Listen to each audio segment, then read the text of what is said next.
Hi guys, welcome to Verbal Diorama. My name's Em. Hello again. So this is sort of a bit of a last minute thing. I was always going to play a bit fast and loose with this podcast and new releases. I wanted to focus more on older stuff, but in the back of my mind I thought I might release an episode on something new if it felt worthy. So this has actually become my second episode. But the next one is the proper episode. I've been getting ready and it'll be out shortly after this. But I wanted to get a quick episode out, and it's not going to be a very long one, on my thoughts on Captain Marvel. And I want it to be spoiler free because the movie has literally just come out a couple of days ago and I saw it yesterday. And yeah, I just wanted to get my thoughts out there. So I've been looking forward to this movie for ages. It's number 21 in the MCU. First time a woman leads her own solo movie. This has a lot on its shoulders. In my opinion, it's a bit late. And arguably we should have had it ages ago. But it's here. And by and large, it's a truly wonderful experience. It's not perfect, although Goose is perfect. So I had to get in there. I thought it was sort of overly exposition-y at the start. But once the setting moves to Earth and Carol lands in that blockbuster video, it really finds its feet and it becomes a really fun sort of 90s buddy cop movie. I think Brie Larson is terrific, genuinely. I never once worried about her being able to take on such a gravitas of a role.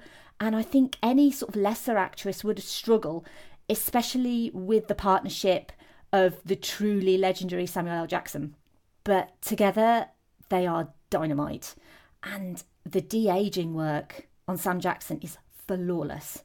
I mean flawless. I looked so hard to try and find a problem with his face. His face looks so great. And they've used this technology before in other movies on sort of small scenes here and there. And this is the first time they've used it for this long. And it's truly great. This is Samuel L. Jackson from 30 years ago, genuinely.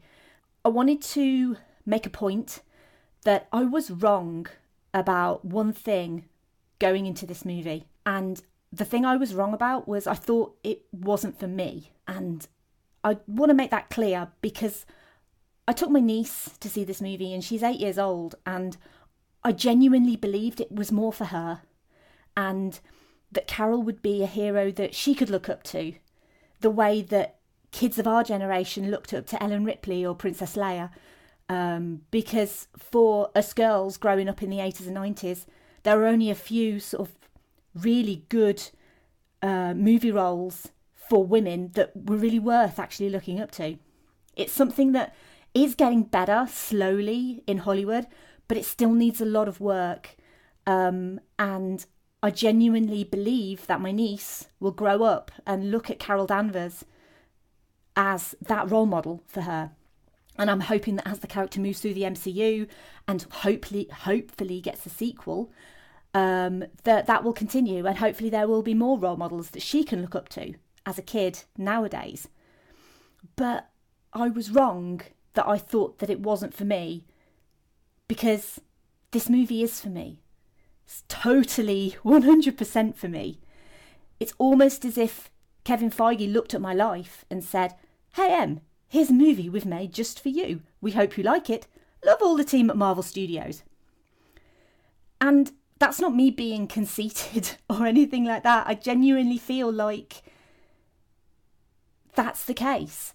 And I wanted to try and explain sort of why I felt like that.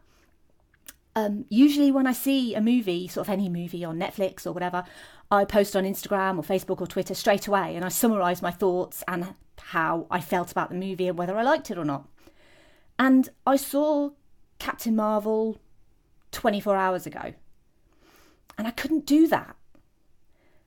Because everything about Carol's stories, minus the creep hours and living in space bit, spoke to me. The parts about having to work so hard for a career that's male-dominated. And parts like about being told by men to smile more and about being belittled and told my emotions get in the way.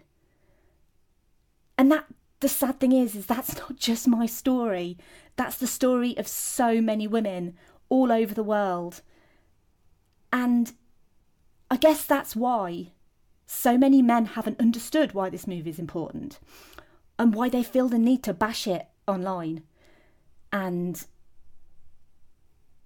why they feel usurped, I guess, by its power.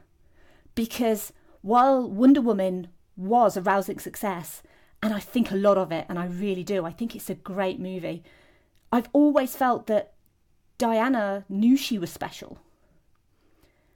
But Carol is told time and time again she isn't ready. You know, she's held back by the Kree because she's powerful. They think the point of the movie is to bring down men.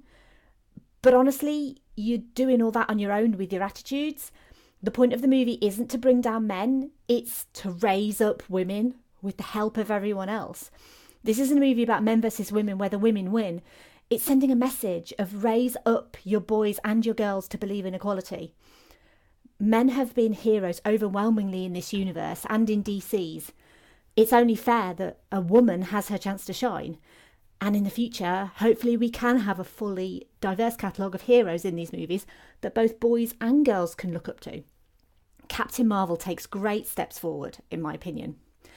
And the soundtrack, oh wow, the soundtrack. The soundtrack of my youth in the 90s. No Doubt, Elastica, Garbage, Nirvana, all the bands that I listened to on repeat in my bedroom, never fully believing in myself because I was a girl. All you have to do is chuck in some Alanis Morissette, and that is literally the soundtrack of my life. And again, no spoilers, but the tribute to Stan Lee was such a lovely surprise, and it made me feel genuinely emotional. My niece's honest opinion was she thought the start was boring. But when the action started, sort of in the middle, she was genuinely excited. She loved that Carol could take care of herself, and she understood that the pager was contacting Captain Marvel for Avengers Endgame. I asked her who, if anyone, could stop Thanos, and she replied, Captain Marvel, because she's the most powerful superhero. And I think that just kind of says it all, really. And to the guys taking the time to bash this movie online, I wish you'd smile more, because you look so much more handsome when you smile.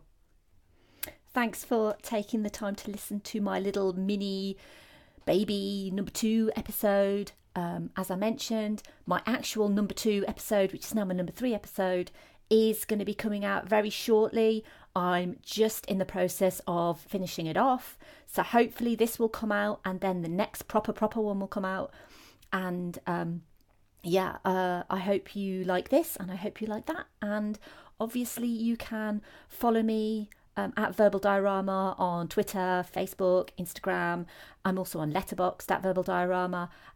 Thanks for listening. And how do you know if your cat is a flirkin? Asking for a friend. Bye.